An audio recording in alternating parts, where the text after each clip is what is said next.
Chers amis, vous m'envoyez ravi d'entendre les belles paroles d'Aïssata. Je tiens d'abord à remercier tous les médias qui sont là, mais aussi quelques amis qu'on a invités à cette cérémonie, qu'on a voulu sobre, qu'on a voulu une cérémonie de présentation d'un roman aux médias. Je salue votre présence et tiens à vous dire toute ma gratitude. Je vais commencer mon mot par là où a terminé Aïssata. Elle me demande d'abandonner le journal pour me consacrer à la littérature. Un autre m'avait dit, après avoir lu le livre, je tiens à ce que tu arrêtes de faire de la politique et du journalisme pour nous faire des romans de ce genre. Pour ne pas trahir son identité, je me permettrai de dire quand même c'est un grand formateur en journalisme, un ami, Mamadou Ahmad, qui est dans la salle et que je remercie pour avoir aussi lu le livre et avoir formulé des critiques, comme beaucoup d'entre vous qui êtes ici présents. Pour dire quelques mots sur le livre, c'est en fait un livre, un cri du cœur, un livre de révolte, mais aussi un livre de témoignage. Les problématiques ont été bien cernées par ma chère sœur Aïssata. Et je dois dire que je ne pouvais pas trouver meilleure présentatrice qu'elle. Pour diverses raisons. C'est l'enfant du Fouta. C'est elle qui a vécu ces questions, ces problématiques sociologiques. C'est elle qui en parle en toute aisance. C'est elle qui en parle pour pouvoir témoigner et voir la véracité ou la justesse des propos ou des contextes ou des réalités. C'est aussi l'ancienne ministre des Affaires étrangères et du Sénégal de l'extérieur qui connaît la problématique de l'immigration clandestine et qui l'a adressée.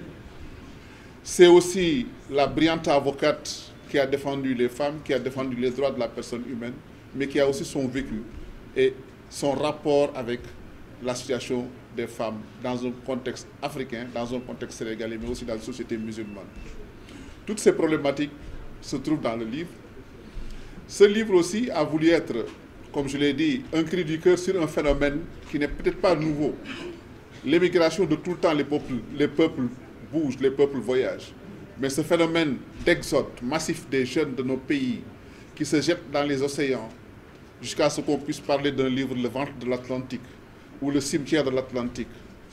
Ce phénomène qui est révoltant nous interpelle tout père de famille, interpelle toute conscience, interpelle tout décideur public, mais interpelle toute personne qui a une voix publique qui porte ou bien qui est entendue. J'ai voulu m'intéresser à cette problématique parce que, comme vous le savez, ce livre est parti d'une expérience que j'ai vécue. Au détour d'un voyage, je rencontre une horde de jeunes qui voyagent. J'ai dit horde de jeunes parce que c'est des gens désespérés qui n'avaient plus la raison. C'est pour ça que je ne suis pas dans le péjoratif, je veux être dans le factuel et dans le précis. Et ces gens partaient dans une aventure inconnue, périlleuse, et étaient conscients d'y laisser leur vie. Et ça, c'est le côté bestial de l'aventure. On va vers quelque chose au risque de sa vie, et quelque chose dont on n'est même pas certain de l'issue. Et c'est ce qui a certainement interpellé ma conscience pour me dire que je ne peux pas ne pas parler de cela. J'ai aussi la chance, en discutant avec ces jeunes que j'ai croisés dans un vol en partance pour le Nicaragua, moi je n'allais pas au Nicaragua, j'allais ailleurs, j'ai pu échanger avec eux, garder des contacts. Et ces personnes, hommes et femmes, sont restés pendant tout le long de leur pérégrination en relation étroite avec moi, ont partagé leurs peines, leurs satisfactions, leurs inquiétudes, leurs angoisses. Et à chaque fois, c'était des témoignages qu'ils me faisaient, c'était des images que je recevais d'eux, des vidéos, des photos ou bien des narrations de scènes vécues. Et cela, j'ai pu le conforter aussi avec mon expérience personnelle. J'ai pu, parmi certains pays qui ont été visités par ces voyageurs, j'ai eu à séjourner dans ces endroits, à connaître la réalité du terrain. Et c'est ce qui a fait que tout est vrai dans le livre en quelque sorte. Tout est vrai jusqu'au lieu, jusqu'au moindre restaurant, jusqu'à la moindre avenue, jusqu'à la moindre boutique. Tout est vrai dans le livre. Ça aussi, c'est un travail de vérité, mais aussi d'exhaustivité que j'ai voulu faire. En quelque sorte, c'est peut-être le journaliste qui semblait faire un reportage de terrain, qui écrivait un roman. J'ai essayé un peu d'utiliser peut-être les techniques journalistiques du reportage coller à la réalité, coller aux faits pour décrire une fiction. Mais cette fiction aussi, elle n'est pas que seulement fiction. C'est un peu le condensé ou peut-être l'agrégation de différentes situations réelles ou vécues. On parle de l'infanticide commis par Kétier. C'est une situation que le greffier que Madiambal Baldiagne a vécu dans son cabinet d'instruction, à Saint-Louis justement. Et donc c'était quelque part aussi un témoignage que j'apportais sur les procédures judiciaires, sur les difficultés de prise en charge des détenus qui n'ont peut-être pas de conseil. Figurez-vous bien, madame, j'ai vécu la même situation hier. J'étais à la prison de Rebeuss pour voir un ami. Un détenu m'a approché pour me dire oui, mais je voudrais que vous m'aidiez. Je dis comment? Il dit oui, je suis là depuis 2 ans. Je suis placé sous mandat de dépôt pour avoir été accusé d'une tentative de viol. Depuis mon inculpation, je n'ai pas été entendu au fond. Je suis là depuis plus de 2 ans, il m'a dit 3 ans. Alors ça m'a un peu heurté. Il n'a pas de conseil, il n'a personne pour s'occuper de lui. Je lui demande son nom et le juge du cabinet. Il me le dit, je sors de la prison de Rebeuss, je vais directement au tribunal. Je demande à voir le juge d'instruction, je vois une dame gentille, très sympathique, très ouverte. Je lui expose le cas. Tenez-vous bien, madame. Elle me dit, j'ai 750 dossiers dans mon cabinet que je viens de prendre il y a 2 mois. Et parmi ces 750 dossiers, il y a 250 détenus. Humainement, qu'est-ce qu'elle peut faire, cette dame? Rien du tout, ou très peu de choses. Néanmoins, elle prend note et promet de faire extraire le détenu pour l'entendre au fond et éventuellement peut-être faire poursuivre sa procédure. Peut-être ce jeune a la chance de tomber sur quelqu'un pour porter son message. Combien de milliers de détenus sont dans cette situation-là? Je crois que c'est des champs de témoignages comme ça aussi qu'il faut apporter. C'est dire simplement que nous avons en face des réalités sociales de notre pays, nos difficultés, nos contraintes, les limites d'un pays sous-développé, les limites que nous impose la pauvreté. Mais il y a toujours l'espoir aussi. L'espoir d'une jeunesse qui peut s'en sortir. Et mon plaidoyer dans ce livre, c'est de faire en sorte que les jeunes croient qu'ils peuvent trouver une issue dans leur propre pays. Je veux décourager l'idée d'aller à l'aventure et de croire que l'herbe est plus verte chez le voisin. Je pense que c'est l'objectif premier de ce livre, de chercher à fixer les jeunes au terroir, de leur demander de faire plus de résilience, plus de courage, mais aussi plus d'entre-gens et plus de sens de l'initiative. Je pense qu'à ce prix, certainement que la situation ne sera peut-être pas rose comme d'aucuns pourront l'espérer, mais au moins que ces milliers de vies perdues dans l'océan, ces milliers de vies perdues dans les déserts, ces milliers de vies perdues dans les forêts amazoniennes, peut-être qu'on en fera l'économie et que ça pourra participer au développement économique et social de nos pays. Il y a une autre dimension qu'il y a dans le livre, c'est un peu cette dimension de proximité de l'humain. J'ai voulu expliquer que l'Africain ou le Sud-Américain ou la personne qui vient d'Asie n'en demeure pas moins être des humains qui sont liés par le sens de l'humain et qui parfois trouvent des réalités qui sont les plus communes à tout genre humain, par la culture, par la religion, par le mode de vie, par, disons, la façon de vivre ou la façon de faire, et même jusqu'à l'alimentation. J'ai voulu, ou bien jusqu'à la pratique de la religion, je pense que dans le livre, vous verrez un peu des aperçus du genre. Et ça, tu as parlé d'Abou Simbel. J'ai voulu aussi, dans ce livre, essayer de décomplexer l'Africain.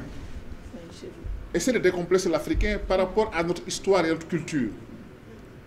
Montrer que, par exemple, en Amérique latine, il y a par exemple les pyramides Inca, les pyramides Maya, qui ont une, je ne dis pas une translation, parce que on peut oser de le dire, mais qui ont une similitude ou une proximité architecturale et archéologique avec les pyramides d'Égypte et du Soudan, du pays de Kouch, qui mérite d'être visité par nos historiographes et par nos sociologues ou nos anthropologues.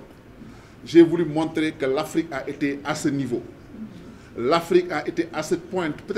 Et dans le livre, vous verrez, des questionnements sur qu'est-ce qui a brisé cette dynamique de l'Afrique.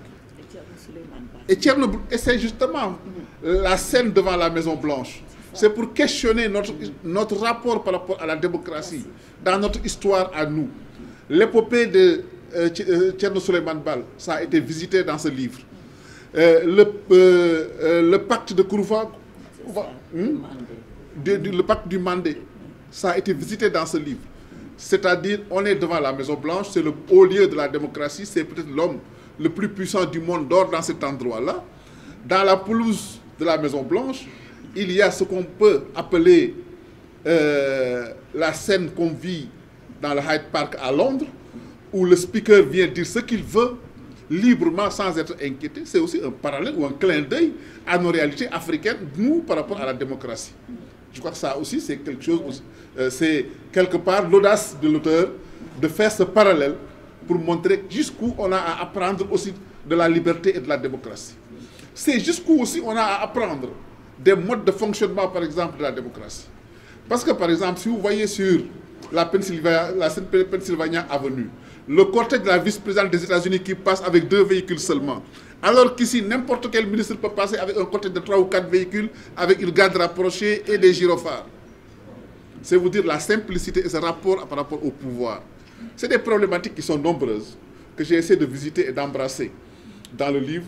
Je suis satisfait ou content qu'Aïssata l'ait aimé, qu'elle vous ait encouragé à le lire. J'espère que vous y trouverez peut-être matière à réflexion. C'est un premier livre, un premier roman. Bon, j'ai fait quelques essais politiques avant. J'ose espérer que si l'accueil est aussi enthousiaste, l'accueil du public est aussi enthousiaste que le dit Aïssata, j'espère que ça m'encouragera peut-être à produire un autre livre. Je suis sur un autre manuscrit, mais qui parle d'histoire politique, qui pourra peut-être dans 3-4 mois pouvoir être en librairie. Mais je pense que j'aime écrire dans ce genre littéraire, dans le roman, dans la fiction. Ce livre m'a beaucoup plu. Très sincèrement, le livre m'a beaucoup plu. Et je pense que je vais persévérer ou poursuivre à écrire sur ce genre-là, étant entendu que tout dépendra aussi de l'accueil que le public en fera, parce que quand on écrit, c'est pour se faire lire. Si on n'est pas lu, ce n'est pas la peine aussi de passer son temps à s'égosiller. Donc, tout à l'heure, mon ami Issa Sall me disait qu'il faut maintenant continuer à écrire et ne plus parler. Donc, j'avais dit que je me suis tué pendant 6 mois et que je mettrais à profit ces 6 mois pour écrire. Donc, peut-être après, on appréciera, cher ami. Merci en tout cas pour votre écoute. Merci pour être venu. Et quelque part, merci. Donc, on va prendre 2 tours de 5 questions. De vous esquiver. Moi, par contre, je suis très heureuse d'être là. Et je voulais vraiment saluer tout l'auditoire, saluer tout le monde et surtout Madiambal, quelques-uns de vos grands confrères que j'identifie dans la salle et qui ont fait, qui continuent de faire l'histoire de la presse nationale. Je voudrais les saluer tous et saluer tous ceux-là qui nous ont fait l'honneur de venir cet après-midi nous écouter. Mais cela dit, saluer Madiambal Diagne. Saluer Madiambal Diagne parce que franchement, et je le dis tout haut ici, je viens de quitter les séances à l'Assemblée nationale puisque comme vous le savez, on est en pleine session budgétaire. Mais ce que nous faisons ici cet après-midi n'est pas moins important que ce qui se passe à l'Assemblée nationale. Donc Madiambal, je suis venue comme ta sœur, je suis venue te saluer, mais surtout saluer la fécondité de ta réflexion. Je n'ai jamais su comment, quand, où tu trouves le temps d'écrire, franchement. Et Dieu sait que maintenant je suis un peu éloignée des livres, c'est d'ailleurs un reproche que je me fais, mais vous savez, quand on est dans la politique et qu'on tombe dedans, on a fini par être envahi par des choses qui parfois ne sont pas essentielles, mais qui vous prennent tellement de temps que vous passez à côté des choses essentielles. Mais il se trouve que tous tes livres, je les ai lus. Je les ai lus et ce dernier-là, qui ne vaut le plaisir d'être ici cet après-midi, je l'ai lu goulûment. Je l'ai presque avalé. Puisque en 2 jours, quand mon fils, Serigne Saliou, m'a fait le plaisir de m'envoyer quelques exemplaires, je me suis jetée sur le premier. Et je n'ai plus arrêté. Et pour tout te dire, même pendant les sessions de l'Assemblée nationale, en cachette, quand le débat commençait à être un tout petit peu ennuyeux, je me jetais sur quelques pages du livre, pas pour le lire tout de suite, mais pour chaque fois, comme une enfilade de colliers de perles précieuses, découvrir page après page qu'est-ce qui va se passer. Alors, qu'est-ce qui se passe dans ce livre? Ce livre est un roman. Donc, je pense par essence, et je parle sous le contrôle de Ibou Fall, qui est peut-être plus outillé que moi, et qui a l'intelligence, lui, de connaître tout le monde en se cachant. C'est ça les journalistes de la radio et de la presse écrite. Ils n'apparaissent nulle part, mais ils sont toujours, tout le temps avec nous et chaque matin du monde avec nous. Donc, ce livre, je l'ai lu et quand je l'ai refermé, je me suis dit, mais qu'est-ce que Madiambal est en train de raconter? Est-ce que c'est une histoire vraie qu'il a vraiment vécue ou est-ce que c'est un roman qui est né de sa fertile imagination? Et je pense que c'est les deux à la fois, le roman aussi né d'imagination fertile. Mais il se trouve que dans ce roman-là, on retrouve des passages d'une réalité à la limite qu'on peut saisir, tellement qu'on se dit, mais on l'a vécu quelque part, on l'a vu quelque part, on l'a su quelque part, on me l'a raconté quelque part. Donc, après avoir fermé ce livre, on se dit, mais est-ce que c'est une fiction de Madiambal ou est-ce que c'est une réalité qu'il a vécue et qu'il est en train de nous transmettre? Parce que les personnages de ce roman, ils sont vrais. Ils sont même plus vrais que la vérité elle-même. Et nous, les juristes, et Madiambal en est un, on a l'habitude de dire qu'avant que quelque chose ne soit vrai, il faudrait qu'elle soit d'abord vraisemblable. Tout est vraisemblable dans ce livre parce que tout est vrai. Les personnages sont vrais. Quand je vois Thierno, moi, il me rappelle mon Fouta natal. Comme tous les Thierno du Fouta, ils sont dans son rigorisme, dans sa capacité à enseigner, à transmettre ce savoir tel que lui-même il l'a reçu. Et vous le racontez, l'ancêtre, Abou Bandel, je crois, qui a tout transmis jusqu'à ce Thierno et qui lui-même, avant de partir, se fait un souhait maladif de transmettre le savoir à son fils, ses épouses, mais bien évidemment Kétiel qui s'appelle Aïssata comme moi. Et ce matin, je disais à Madiambal, je ne sais pas pourquoi il a écrit Aïssata et non Aïssatou. Parce que très souvent ici, dans l'univers wolophone, à partir de Saint-Louis, les Aïssata, on les appelle Aïssatou. Et quand je suis arrivée à Dakar pour commencer ma 6e au lycée Kennedy, les gens écrivaient Aïssatou naturellement parce que c'est ça qu'ils savent et qu'ils entendent prononcer. Et mon père me dit non, tu es Aïssata. Tu n'es pas Aïssatou. Je lui dis, mais papa, quelle est la différence entre Aïssata et Aïssatou? Il dit parce que chez les Peuls, il n'y a pas le ou. Ils disent Aïssata. Alors si tu te fais appeler Aïssatou, tu vas perdre une partie de ton identité. Impose-toi comme Aïssata et les gens finissent.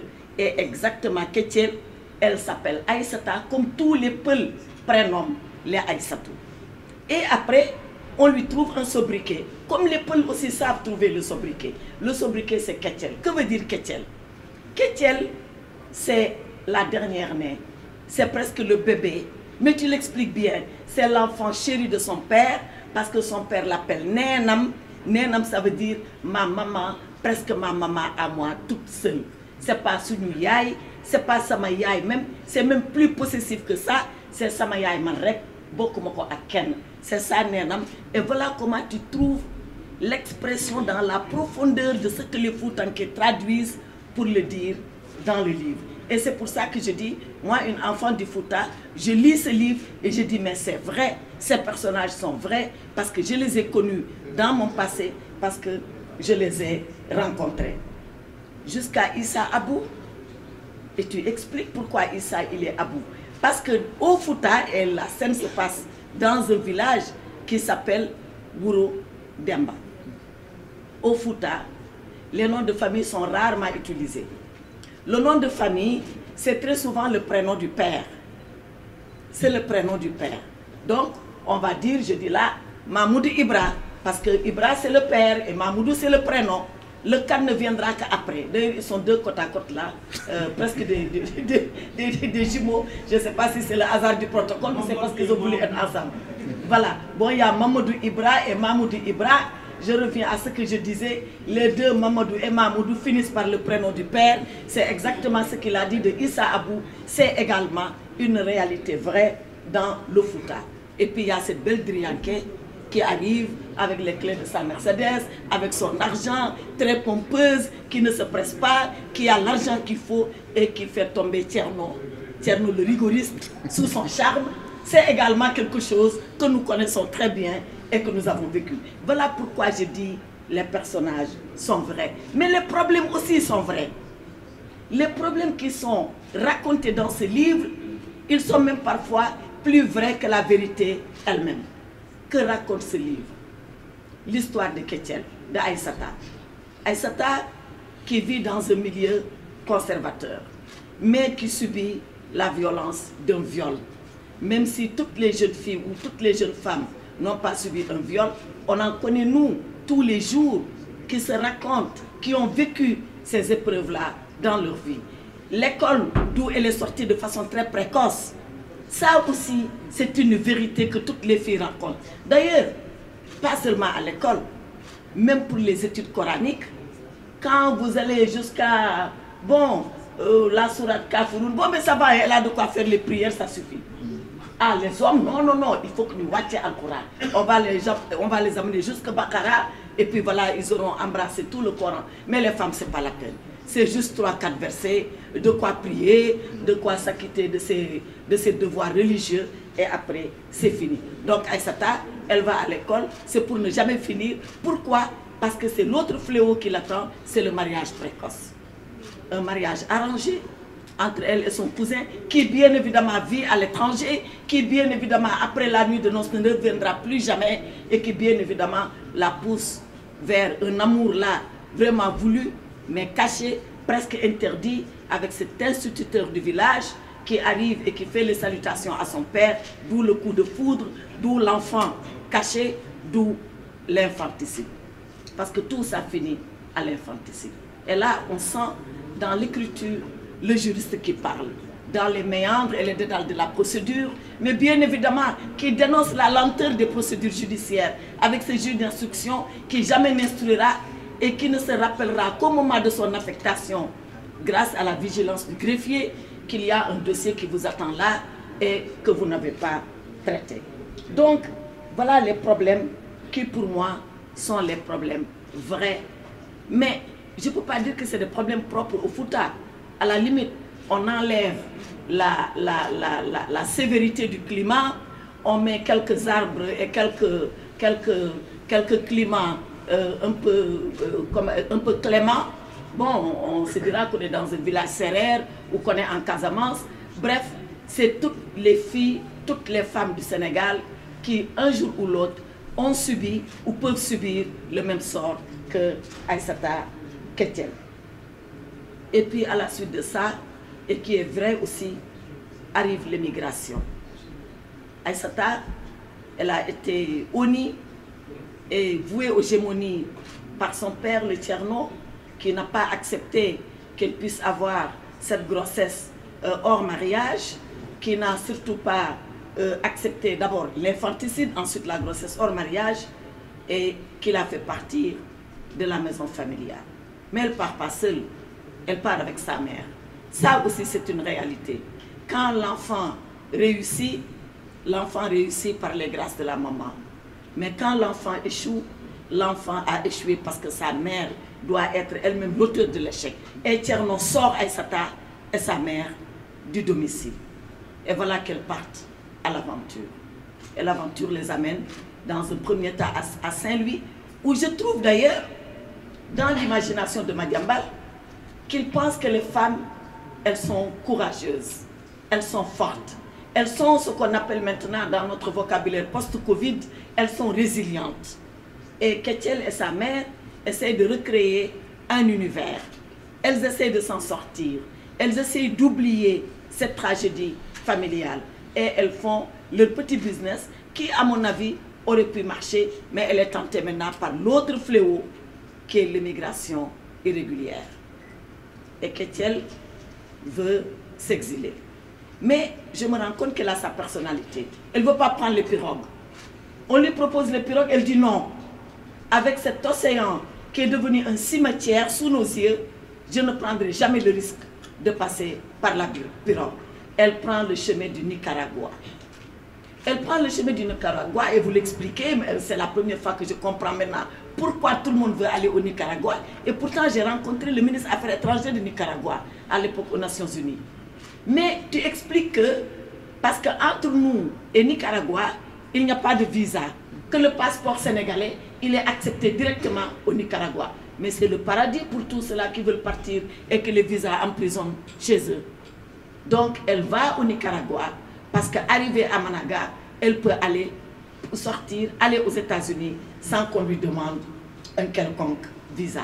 Voilà donc camper le décor qui est un décor vrai, identifier les personnages qui sont les personnages vrais et également les mots M-A-U-X par des mots M-O-T-S qui se racontent et qui sont vrais. Donc, ce livre-là, c'est de ça dont il est en train de parler. Mais une fois qu'elle passe en Amérique latine, on voit que là aussi, le décor est absolument vrai.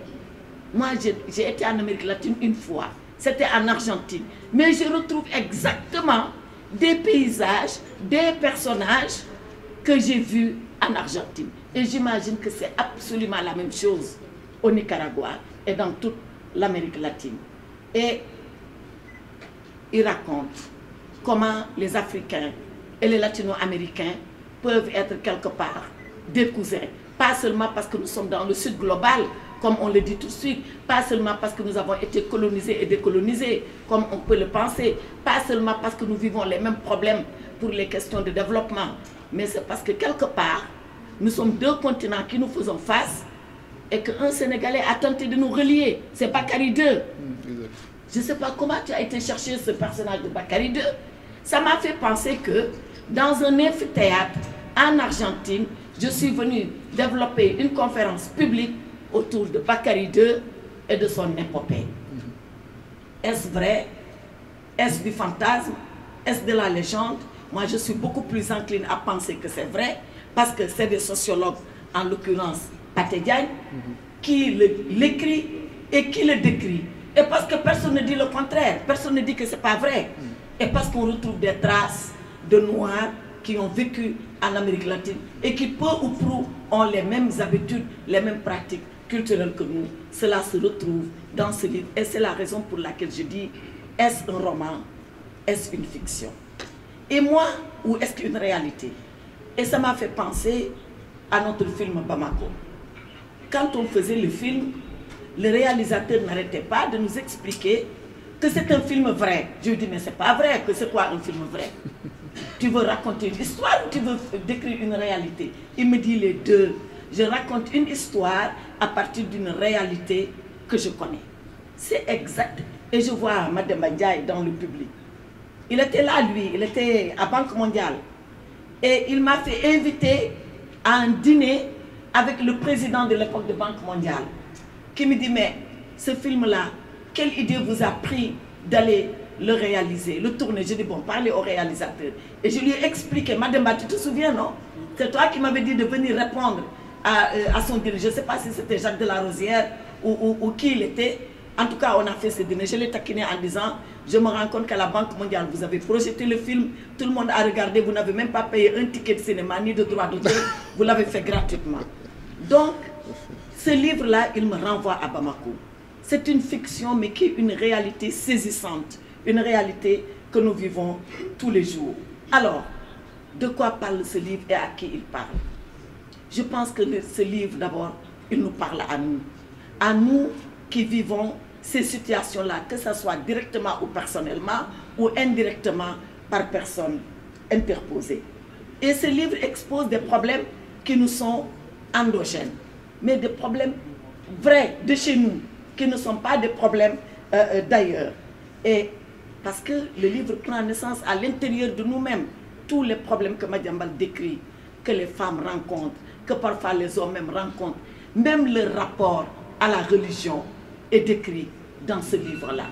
Donc, c'est un livre qui s'adresse à nous, qui parle de nous, qui parle de ce que nous avons vécu et de ce que nous continuons de vivre pour s'adresser à nous.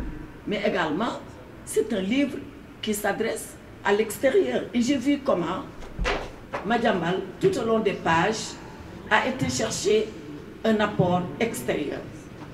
Cette grande, je dis bien grande, mais peintre du Mexique, mais moi je la connaissais, j'étais étonnée de la retrouver dans ce livre, que Ketiel, elle a vécu la même histoire que Ketiel, elle a subi le même accident pratiquement auquel Ketiel a assisté, d'où sa passion et sa vocation à la peinture, et elle est devenue un peintre international.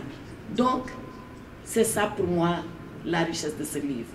C'est de parler du Sénégal, de l'environnement et des décors sénégalais, des personnages qui vivent au Sénégal tels qu'ils sont, mais des problèmes que les Sénégalais, et notamment ici, une Sénégalaise, a rencontrés depuis son enfance jusqu'à sa majorité, jusqu'à sa velléité d'aller à l'aventure. Alors, l'immigration irrégulière, et je vais bientôt en finir. L'immigration irrégulière est ce fléau que Madiambal raconte tout le long de ce livre, une fois passé l'étape de Saint-Louis. C'est maintenant le Nicaragua, les routes de l'immigration. D'abord les passeurs au Sénégal. Les passeurs, comment les groupes de passeurs s'organisent pour, après que vous ayez payé un bon paquet de millions, essayer de vous faire partir. Et la prouesse de ce livre, c'est que Madiambal a fait arriver Ketiel à destination. Très souvent, on dit, bon, sur 100 qui partent, il y a peut-être 20 qui arrivent. Ketiel a fait partie des 20 qui sont arrivés. Et après, comme le livre s'intitule, elle va jusqu'aux États-Unis. Elle rencontre toutes sortes de problèmes. Elle arrive jusqu'à 160 Pennsylvania Avenue. Donc elle arrive, elle est en face de la Maison Blanche. Et en face de la Maison Blanche, tu décris une scène tout à fait réelle. Où, par contre, je ne savais pas que ça venait de Hyde Park. Je ne savais pas que ce qui se passe à Pennsylvania Avenue a été reproduit de Hyde Park, où les gens viennent, racontent tout ce qu'ils veulent, parce que c'est à l'époque les prémices de la démocratie au XIIe, XIIIe siècle en Angleterre. Et les gens sont là, et chacun raconte sa vie. Chacun interpelle le locataire de la Maison Blanche, le président des États-Unis. Chacun pose son problème. La première fois que je suis partie aux États-Unis, j'ai vu cette scène et j'étais hallucinée. Comment ça se fait? Et j'ai trouvé un qui avait une petite baraque en carton. Il dit qu'il est là-bas depuis plus de 15 ans. Il ne bouge pas. Personne ne peut le faire déguerpir parce que qu'est-ce qu'il veut? Il veut que le président des États-Unis démissionne. J'ai dit, mais bon sang, ils sont combien à être là depuis 15 ans? Il a dit, madame, ce n'est pas l'identité de la personne qui m'intéresse. Je ne veux pas qu'il y ait de président de la République aux États-Unis parce qu'il est trop puissant. Et il est là. Personne ne le fait déguerpir, personne ne lui dit de bouger. Il porte sa revendication perpétuelle. Je suis sûre qu'il y a encore, s'il a la chance de vivre. Et Madiambal raconte cela. Et Ketiel vient à la rencontre de ces gens-là. Peut-être pour s'exercer à une autre forme de démocratie, je ne sais pas. Mais en tout cas, comprendre qu'on est dans le pays des libertés où le dollar est Dieu. Même si elle l'a refuté, elle a fini après par comprendre, quand elle voyait son argent partir un peu en miettes, que le dollar est vraiment Dieu aux États-Unis. Et Ketiel veut après aller au Canada à la suite d'un incident malheureux. Et là, je m'arrête. Elle veut aller au Canada avec un Sénégalais qui lui dit, mais attention, au Canada, l'immigration va s'arrêter. Parce qu'il n'y a rien après. Il n'y a rien après le Canada. Oui, il y a le pôle Nord. si on veut. Donc, on comprend que l'immigration a une fin physique. Il y a des endroits où il ne vient pas à l'esprit des migrants d'aller. Mais l'immigration doit avoir une fin politique. Il faut que par des politiques hardies, on puisse savoir et mettre en œuvre des solutions à l'immigration. C'est très difficile. Je peux le dire là maintenant, parce qu'on est dans un roman, on est dans une fiction, c'est très gentil, je suis devant des gens polis qui m'écoutent, mais ministre des Affaires étrangères, je ne dirais pas que c'est facile. Je ne dirais pas que c'est facile parce qu'on a essayé toutes sortes de choses.